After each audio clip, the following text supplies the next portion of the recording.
Okay, Sunday night, and you know what Sunday nights are for. I'm Coach Michael Burt. I'm going to get right into this tonight.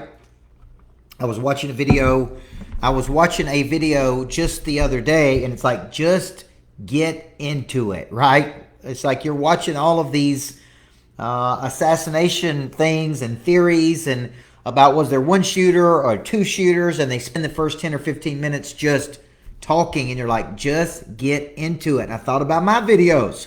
So I'm Coach Michael Burt. I believe everybody needs a coach in life. You can download in any of these on my podcast under America's Coach. My podcast is under America's Coach, Spotify, anywhere, Audible, anywhere podcasts are shown.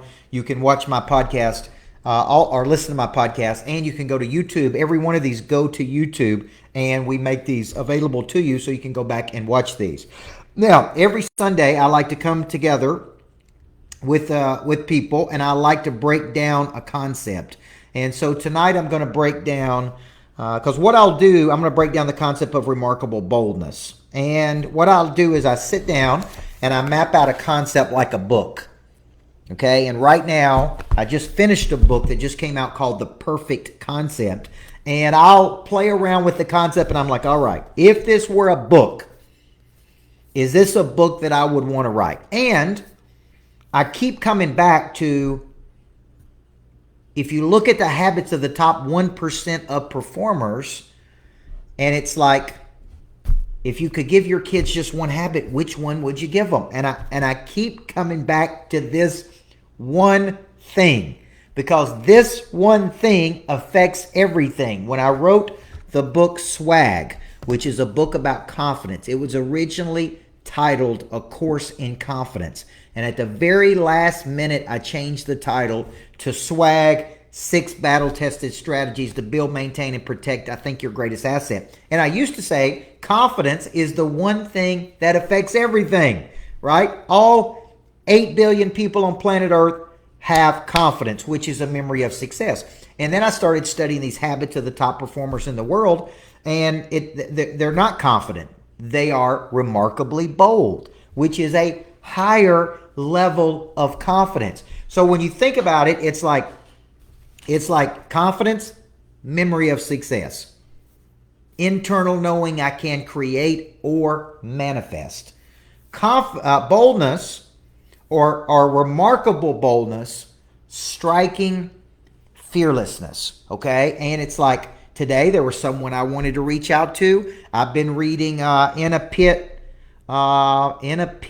with a Lion on a Snowy Day by Mark Batterson, right? And thank you to CJ and her husband, CJ Music and her husband, for sending me that book, because it's really a book about boldness, right? And then I was listening to a book about Paul in the Bible today, who was bold, right? Who had a lot of grit and a lot of grace. And it's like, if you study great people, and in the book on Paul, it said, one of the things it says is the greater the impact or the greater the significance of you of that you play in your life, the wilder the surprises, something like that. I was riding my bike when I heard it, but it was like the bigger the impact you're going to have, the crazier the surprises that are going to happen to you. Did everybody hear that?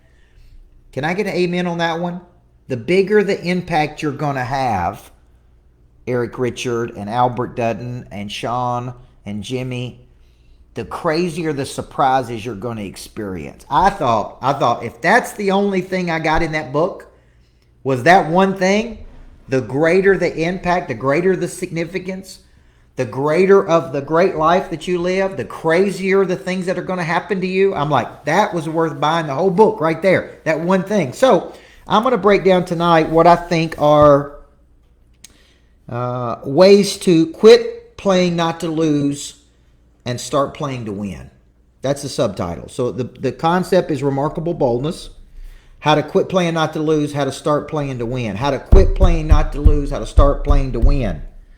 Okay, how to play bigger, how to do bigger things. And this is going to require some remarkable boldness from you.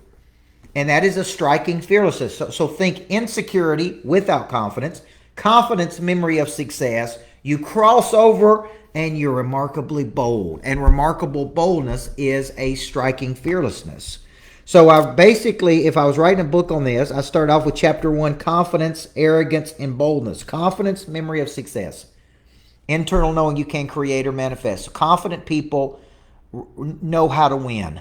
Go back to a time in your life when your back was against the wall and you didn't figure out a way to win.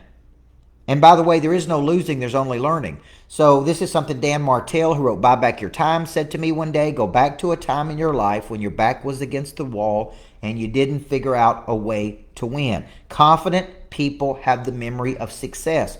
Insecure people have a memory of failure.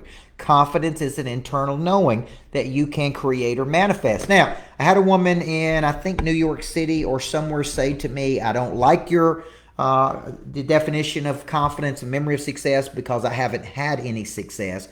And it is true, you're not going to be confident if you haven't had any success. And the way you have success is through consistent, ongoing, systematic action. I call it working the muscle. You work the muscle over a long cycle of time, right? You have a long obedience in the same direction.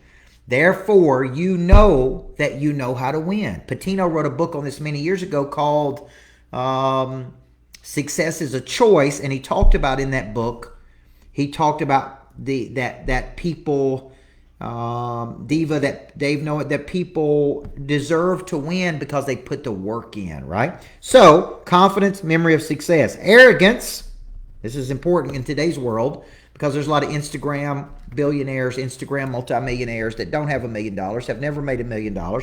Arrogance, my definition, is when your self-appraisal is much higher than your market value. It's a great definition, right? If you were to value a house, what really determines the value of a house is not the appraisal, it is what someone is willing to pay for it. So an arrogant person, their self-appraisal is higher than their market value. In essence, they believe they're better than what they really are. And in my coaching program, Competitive Intelligence, this week, I'm actually showing people how to have an awareness of what they're not good at. I can't tell you how many people think they're good at something, but are not good at it, right? And it's like, it's a false confidence. It's a false positive. Okay, so when you think about this, confidence, memory of success, arrogance, self-appraisal, boldness, remarkable boldness is striking fearlessness. Okay, now I go back to this time, and I was asking myself when I had a remarkable boldness, and it was a pray drive moment where you guys probably heard me tell the story about me in Grant Cardone's office. He said, I need to sell some tickets to my 10X. I said, man, would it help you as a friend if I purchased $100,000 worth of tickets right now? When's the last time you invested $100,000 on you in a moment that could change everything for you? It's a moment that changes everything for you. When's the last time you had a moment that could change everything for you and you bet on you and you back that bet up with money? A commitment is not a commitment if it's not backed up by time and energy and money. When's the last time you bet $100,000 on you? See, I bet a lot more than $100,000 on me building a greatness factory. I probably bet $1 million plus or more on me on a greatness factory. Okay, so when you think about it, I put the $100,000 bet on me is a remarkably bold move. Okay, now if you study the habits of the top 1%, which will be chapter 3 of this book, remarkable boldness, number 1, intrinsic motivation, number 2, connection and community, number 3, ability to lock in and see something through to its conclusion, number 4, and grit and resilience, number 5. Paul, the book I'm reading on Paul was called Grit and Grace. Paul had a lot of grit. Okay, had a lot of grit, but he also had a lot of remarkable boldness. Name a person that you admire that's done something big with their life that didn't have a remarkable boldness, a striking fearlessness. Okay, now chapter 4 would be I changed my mind about rejection. Jimmy Evans, one of my favorite pastors, did a series. I encourage everybody to watch that series called I Changed My Mind. And he covers worry, doubt, anxiety, insecurity, stress. And he talks about changing your mind about rejection. I changed my mind about rejection at 25 years old when I went through a terrible breakup. I was clinically depressed for 6 months, ended up, not getting married like I thought I was going to. And at that time, I had placed all of my confidence in another person's hands. And a person comes into my life during this period And they said the way you are looking at this is all wrong. There is no such thing as rejection. Some will, some won't. Know what? Just because that person is not interested in what you have to offer doesn't mean other people will not be interested. Now, this is important to the story, because if you're out there and you're trying to be remarkably bold, okay, and I'm looking at your comments, this changing your mind about rejection is one of the main ways to become remarkably bold. There was an influencer coming into Nashville. I reached out to him and I basically said, if you'd like to use the Greatness Factory for this or that, feel free. I'd be happy to help you. And that person didn't get back to me. Okay. Now, here's the deal. I'm not mad about it. Look, I only go where I feel celebrated, not tolerated. Maybe they changed their phone number. Maybe they don't check their phone. Maybe they're just too busy being fabulous. I don't know. And I really don't care. This is where you got to get to the point that you do not care about other people's opinion of you. Sullivan used to say, what other people think about you is none of your business. You're nice, people are going to think you're too nice and you're fake. You're mean, people are going to think you're too mean. You're stuck up, people are going to think you're better than anything. So here's the deal. I changed my mind about rejection. This is important. Here's my belief about rejection. Some will, some won't. So what? I'm only looking for people who are looking for me. I only go where I feel appreciated, not tolerated. Some people would say celebrated, not tolerated. And that just means it's a good fit, right? I'm not looking for people where I feel tolerated or who make me feel less than, or you send them a message and they don't acknowledge you, or it's like you're trying to help people but they don't, right? You could still be nice. Hey, thank you. Nice gesture. I appreciate it. I can't do it. You could still do these things, okay? Have some compassion for people. Number 5, from confidence to boldness. If I was writing a book, I'm going through the chapters. I'm going through the chapters of this book. If I were writing this book, and I'm not saying that I will write this book, but if I did, these are the chapters. It's like, how do you go from confidence to boldness? See, this is where you need to do the deep work. Cal Newport wrote a book on that called Deep Work. You need to spend your time doing the deep work. It's like, all right, what shifts a person from a knowing that they can create and manifest to a remarkable boldness where they have the guts to go for big dreams, right? It's one thing to be confident. It's one thing to have a demonstrated capacity. It's another thing to shift to a new gear to where you kind of cross over to you're no longer just confident, but you truly are remarkably bold. And I think it has something to do, I haven't quite figured this out yet, so I had written the book, between not being afraid of losing. See, if you look at big time people that bet a lot of money on something, they're not afraid to lose everything because they started with nothing and they know they can go back to zero and start over again, right? You see where I'm going? So this is a very important thing when you're thinking about this. Mike, are you calling me? Yeah, you doing something? I'm doing a Facebook Live right now. You watching my Facebook Live? I'm getting on it right now. I'm right in the middle of it. See you. Let's do it. So when you think about it, you're crossing over between being a confident person to a remarkable boldness. Does everybody see the difference between these two things? Right? It's a big shift here, guys. I've been confident a lot of my life. Seeing everybody jump on here, thank you. Austin and Melissa and Michael Dodge and Mike Lindy. I've been confident for a lot of my life. I'm just now getting to the point of being from confident to bold. Okay? And I think it has something to do with saying, hey man, what you can lose it and you can gain it all back. Okay? You can lose something and you can get it back because you know how to do it, right? So, okay, then it goes to stimulus. Between stimulus and response is a space, and in that space lies your ability to choose your response. So here's the deal. If I'm remarkably bold, I got no fear of asking you for something. See, there's people out there that you want to study under. There's people that you want to spend time with. There's deals that you want to do. There's capital that you want to raise. There's dreams that you want to pursue. But you're worried about the response, right? Hear what I'm saying here. You cannot control the response of another person. You can only control the stimulus. See, if you have a fear of rejection, you have a fear of embarrassment, you won't ask another person for something. What if they reject me? What if they tell me no? What if they make fun of me? What if they don't like me? See, between stimulus and response is a space, and in that space lies your ability to choose your response. I always like to say I can't control the response. I can only control the stimulus.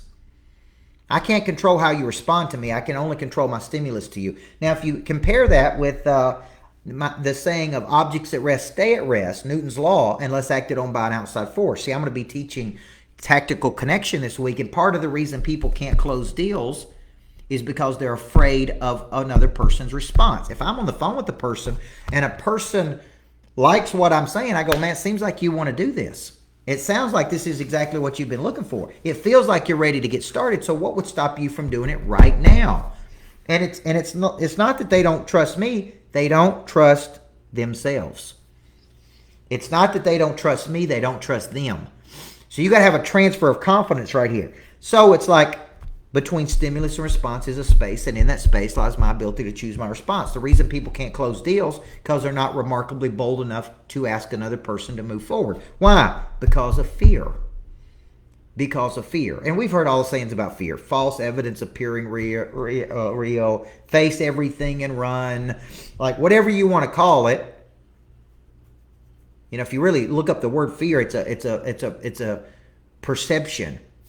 Okay? Fear is a negative perception created by belief that something could harm me in the future. Now let's move to cash confidence. I love this. This is why I love the book Cash Confidence. So if you're just joining us tonight, I'm breaking down maybe the 10 chapters of a book that I would write called Remarkable Boldness. And I would write this book because, man, I'm trying to decide what major book I want to write. I could really use your help. Because it's like I have all of these books in my mind, and I'm about ready to go for my next publishing deal. And it's like what is the book that would move the needle the most? And so it's like Cash Confidence says this: you have knowledge, you have attitude, you have skills, and you have habits. That's your cash. K-A-S-H. Do you know your knowledge? Do you know your attitude? Do you know your skills? Do you know your habits? You are actually exchanging your K-A-S-H for other people's C-A-S-H. Sullivan implies in the book Total Cash Confidence that cash confidence is not how much money you have in your bank account. It is your knowing that as long as you have a certain knowledge, a certain attitude, a certain skills, and a certain set of habits, and as long as people have problems and ambitions, there will always be ways for you to make money. So cash confidence is not, right? It's not how much money you have in your bank account. It's your knowing that you can create or manifest money by solving problems. That you trade your cash for their cash. That would be chapter number 7. Chapter number 8, what's the worst thing that could happen? When it comes to remarkable boldness, I want you to think about this. Because I was studying blocks today, what blocks people, and many times it's a perception. What is blocking you is an internal thing that you have where you tell yourself that you're not good enough, you live in the sewer cycle versus a success cycle. Chapter 9 would be practicing remarkable boldness, and the way you would practice it is tomorrow when you're on the phone with a person, say, man, what would stop you from moving forward with me? What would stop you from doing this right now? Man, I can't help you to commit, but once you commit, I'm not going to let you fail. And chapter 10 would be becoming a remarkably bold person. And the way you do that is through consistent, ongoing, systematic repetition. Now, the reason I'm sharing all these things with you guys, okay, is I'm trying to show you, I like the concept of terror barrier. This is a new concept I've never heard. Peter O'Neill, Melissa, terror, T-E-R-R-O-R, barrier, which is a term that Chad Peterson uses, which is one of the top business brokers, maybe the top business broker in America. I just coached him for 2 days last weekend. We did a podcast together, and he called it a terror barrier. It's a great book title, if you could say it. And it is a barrier of terror that you have created. And until you break through that terror barrier, then, man, you're just never going to be remarkably bold. So, lesson tonight, if you're watching this on Facebook, if you're watching it on my YouTube channel, if you're listening to it on my podcast, the podcast title would be Remarkable Boldness, How to Quit Playing Not to Lose and Start Playing to Win. Let me close us out with this. I learned as a basketball coach the hard way. I was playing a very important game. I didn't believe that we could win. My brain kept telling myself, I can't believe we're here. I can't believe we're in this game. How did we get in this game? We don't deserve to be in a state tournament. And I was up 14 points with 3 minutes to go. I went into prevent mode. We ended up losing the game by 1 point. And man, I was devastated. I was absolutely devastated. And I played not to lose. I play not to lose, and it guarantees losing. Because when you play not to lose, it sends a signal to the brain and to the world that you're trying to hold on to something versus go for something. You're trying to hold on to what you got versus go get something new. Okay? Versus to be in the fight. And any time you play not to lose, it 100% guarantees losing. Does everybody see that? A remarkably bold person wakes up every day and says, I'm only playing to win. I'm not playing not to lose. Okay, this has to do when you're selling, you're loose. Man, I was on the phone with people on Friday, and I was like at 100% closing ratio. Bang, set them up, knock them down. Set them up, knock them down. And it's like 100% closing ratio. Why? I'm loose, man. Let's go. Let's get on the phone. Let's talk. I know I can help you. I can't help you unless you commit. I'm remarkably bold. I'm not afraid of rejection. There is no such thing as rejection. Some will, some won't. So what? Man, I can't help you till you commit to something. You got two options, brother. Stay where you are or let me help you. Let me put 33 years of experience behind you. Now, when I'm selling like that and I'm confident like that, good things happen. Confidence, memory of success, remarkable boldness, striking fearlessness. At some point, through sheer reps, through sheer muscle memory, you start going, you know what? I'm going to play at a higher frequency versus stay where I'm at. And that, when you're not afraid of losing, when you're not afraid of losing everything, that is when you move into a remarkable boldness. Okay? All right. It's going to be a big week. If you're watching this tonight, I'm going to be at the Greatness Factory. I'm going to be in Greensboro, North Carolina on Tuesday. So if you're close to Greensboro, that is a free event that is hosted by Stephanie Anderson from Atlantic Bay. And she is doing that at the Greensboro Theater. There's a theater in Greensboro. I'm going to be there. If you're looking for tickets to that, email Jana at coachburt.com. Then I'm going to be at the Greatness Factory on Wednesday, teaching Tactical Connection, which is my selling system. Then I'm getting on a cruise ship on Friday in Orlando, Florida, to do a 500 people cruise on the brand new cruise ship for EXP. And then I'm going to get off that cruise ship and I'm headed to West Palm Beach, Florida for a full day with me. Okay? And then let's get into August. In August, I'm going to be in Dallas, Texas. Renee Rodriguez's conference, AmpCon, and then the very next day I'm going to stay over and do 4 hours. Small group. If you're interested in that, see Kelly at coachburt.com. And then it's like we're heading right up to our conference in September at Activate. Me, Rory Vaden, Renee Rodriguez, some of the best people in the world, my wife Natalie Burt. We're all going to be at the Greatness Factory September 26th through the 28th. Tickets are 50% off, and let's fill that place up and have an incredible couple of days. Okay, coachburt.com or direct message me, and I would love to help you get to a new frequency. Okay, America's Coach is my podcast. YouTube, subscribe and hit the button. Dawn Berg, I'm excited about working with you. Okay, Kelly tells me you're ready to move forward. Let's get this party started. Okay, Jana is Jana at coachburt.com. Jana at coachburt.com. Jana at coachburt.com. If you want to come see me in Greensboro, North Carolina, that's a free event hosted by Atlantic Bay. It's at the theater. I think we're going to have a good audience, and I'll be there on Tuesday of this week, okay? All right, Mike White, tell everybody let's go. Moshita Pettis, love you guys. Have a good night. This is Sunday Prep. 25 minutes of nothing but stone cold fire, folks. Stone cold fire. Refuse to settle. All right? Love you guys. Have a good night.